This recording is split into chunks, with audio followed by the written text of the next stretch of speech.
প্রশংসা। এনাকে চেনে না এমন মানুষ এখন খুবই কম আছে। ছোট থেকে বড় প্রায় সব মানুষই এখন এনাকে চিনে ফেলেছেন।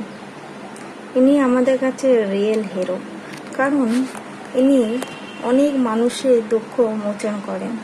কলিযুগে ইনি যেন দেবতার দূত হয়ে পৃথিবীতে জন্ম নিয়েছেন। এনার মতো মানুষ হাজার হাজার বছর ধরে যেন বেঁচে থাকে মানুষের হৃদয়ে। এনার প্রতি মানুষের যে ভালোবাসা, সেই ভালোবাসার মধ্যে কোনো খাত নেই। এনাকে মানুষ সামনে থেকে যতটাই ভক্তি শ্রদ্ধা করে, এনার পেছনেও মানুষ ততটাই ভক্তি শ্রদ্ধা করে।